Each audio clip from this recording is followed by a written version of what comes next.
This is the Infobar Optimus Prime. I just called your mom, and she just told me, you get no bitches. The box art is fairly simple, just a bunch of colored patterns. Same on the top, side, other side, bottom, back. Now let's open it up. It is very tight in there. Ooh.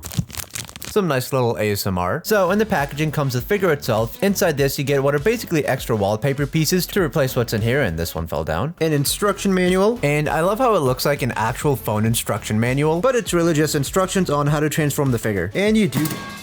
That fell straight out of my hand. And you do get this. We'll take a look at that later. Now back to the figure. No, it's not a real working cell phone. Remember, you gotta keep your expectations low with me. That's what it says on my Tinder profile. It wouldn't be possible with this being a transforming figure. The back of it is just plain red. You have these here to resemble a speaker. You get what would be the camera right over here. This is just a sticker though. I'm loving the classic cell phone antenna that sticks out. Oh my god, that's hot as fuck. A little lock slider, a fake speaker up here at the front, basic text on the top and on the phone screen with the Autobot insignia. In my opinion, I don't really like the way the insignia looks. Camera button over here, little D-pad. All the other keys on the keypad are done really nicely. Not sure what this car symbol is for. It is very much like having a Japanese replica phone. It really frustrates me that none of the keys are pressable. It's teasing me, it's blue balling me. But the keypad does look nice. Cell phone toys with pressable buttons are really fun. For example, this Gokaiger Mobirate. All the buttons are pressable. Also, fun fact, this was one of my first reviews on this channel. Well, technically, these were my first reviews many years ago, but you'll never see them, ever. At the bottom, nothing much. You got this area where the headphone jack would be. It says Infobar at this side. On this side, you get mail and memo buttons that double as the volume keys. Not entirely sure what the Z stands for, but this is also probably the mute button, judging by, that. I love how it has these little spots for, like, where the LEDs would be also. At first glance, this does really pass as an actual cell phone. You couldn't really tell it's a Transformers figure, at least not from the front. From the back, yeah, you can tell. It is a fairly cool looking product. Now for some history on it. This is a downscaled replica of the AU Infobar, released in 2003, originally designed by Naoto Fukusawa, I hope I said that right, made possible through a crowdfunding campaign and released in 2017. There are also Megatron and Bumblebee variations of the figure.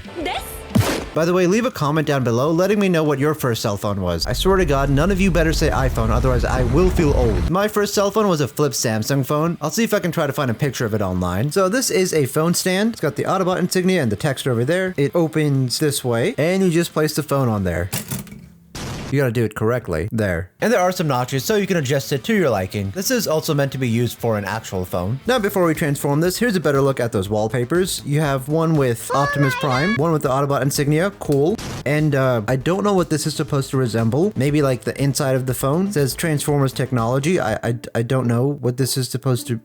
Anyways, to get these cardboard pieces in, you do kind of need to partially untransform the figure. There is also some stuff going on the inside here. It says Energon Power, which is really cool, along with an Autobot insignia at the top left. There is also some really cool extra detail in here to represent the circuitry of an actual phone. It's a little tricky to take out, but you just slide it out, and you can put another one in there, if my hand-eye coordination works. Wow, this is the most amazing thing ever. The Autobot insignia one, and this one, which I still don't know what it's supposed to resemble exactly. Now, there are versions of this figure that do have a Bluetooth functionality, but this one does not, and that made me really sad and want to put myself in God's recycle bin. The ones that do have it, all it does is give you phone notifications. I believe the LEDs light up. I'm not entirely sure if it makes sounds or anything, but anyways, let's move on to the transformation. The first thing you want to do is pull out the arms a bit, and then turn the figure over to the back, take this, and then bring it down. And then transforming this figure is kind of scary because I feel like some of the parts do feel kind of fragile, and I had to force it a little bit at first. Next, we'll undo the legs, move these arms and flip them all the way there, bring them up a bit, so that way we can bring the legs out a bit more. And this part does need to be taken out because this does become a cool accessory for the figure, which I'll show later. Bring down the legs all the way, bring the feet out, same with this one, bring the feet in there, same here. Take this crotch piece and then bring it in over there. Let's rotate the legs around, bring this back, open this section, so that way we can bring the head out and close it back. Now we can adjust the arms into place, and there is our Infobar Optimus Prime. And yeah, it does look kind of atrocious, but it is still kind of neat. Like design-wise, it's a huge mess, but there are parts of it that's still cool. The head sculpt on this figure looks really good, I think. The head is very stylized. It does look kind of anime-like. Some nice silver paint at the top and for the mouthpiece. He's got the classic bunny ears. He does have his blue eyes. They're kind of hard to see though. Down to the chest piece, you got the Autobot insignia there, and a lot of circuitry design going on throughout here. I think it looks really cool. Some nice silver for the abdomen area. The arms do look pretty atrocious. precocious, but I mean, there's not a whole lot you can do. You can see some detail throughout over here. The rest of the arms are pretty basic. I do wish these pieces could like rotate and move out of the way because I do feel like it hinders the arms. And I do want to point out the design of the hands is pretty decent. Each individual finger does have some detail on it. The legs do have a nice sculpt to them, and I like the little designs it has. This part is silver paint, and then this seems to be just a molded plastic. Simple blue crotch piece with silver paint. You can see some designs on it. It's kind of hard to make out. The legs is pretty much the bottom part of the phone and the keypad. There does seem to be a tiny design inside the legs, but nothing too crazy. Unfortunately, the leg joints on this figure aren't super solid. They're kind of loose. And then the feet, I think, look kind of hideous. Once again, the silver paint is nice, but the rest of it doesn't look too great. I do like how the antenna sticks out over here. I do feel like there's a missed opportunity of having this be some kind of accessory for the figure, which the figure does come with one accessory, and I'll show that in a second. Turn the figure over to the back. You pretty much have the entire screen section of the phone. It does look pretty hideous, I think, but there's not really much else you could have done with it. Maybe it would be cool if this became a shield for him. We can bring it up and have a better look at the back of the figure. And once again, here's a better look at this section that I showed earlier. Design-wise, I mean, it doesn't look the best, but it is a cool novelty. Now for size comparisons, here he is next to Rise of the Beast Optimus Prime, my music label Soundwave. This is a functional MP3 player, and I have done a video on it, so go check that out. The buff Pikachu.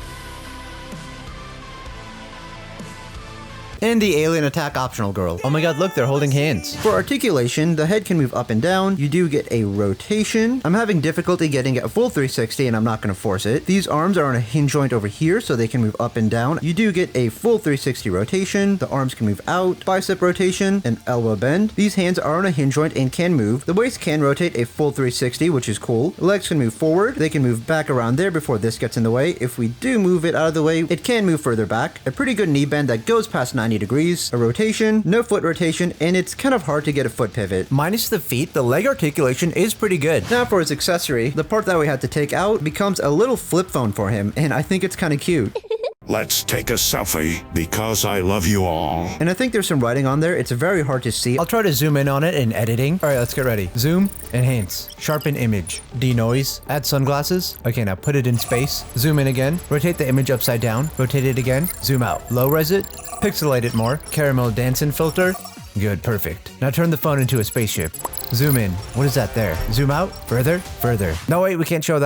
Yeah, it doesn't seem that legible. If anyone can make out what it says, leave a comment below. He can hold his phone. If we bring out the hands all the way, which by the way, moving these fingers is really scary. I'm very afraid of breaking this figure because it does feel a little bit fragile, but we can put it in his hand and he can hold it with a pretty loose grip. And then you can bring it up to him and have it be like he's taking a call. So no head? Now there is storage for it. If we close it up, it does go in right over there. It is kind of tricky to do and the connection isn't super solid. Wait, don't look at my browsing history. What the fuck is this? And since there aren't many videos of this figure, let's do a reverse transformation. First, let's bring out the head, split it in half, put it back in so that way we can bring it back up. Come down to the legs and bring these back into position. Bring the feet back in. Take this crotch section and bring it out. Move these hands out of the way. Bring this back section all the way up like that. Now we're going to flip these arms around and don't put them in just yet. We're going to bring in the feet first. Bring that in and then bring that down. Bring this back section up and I totally forgot. Let's open that up so that way we can bring the cell phone accessory in. And you want to line up this piece with that over there. It's kind of hard to see, but it goes in like that in there and close it in place. And that's how you transform him back. It's a neat novelty and an okay figure. And if you enjoyed this video, make sure to check out these other videos over here, and a big thank you to all my patrons who support me on Patreon.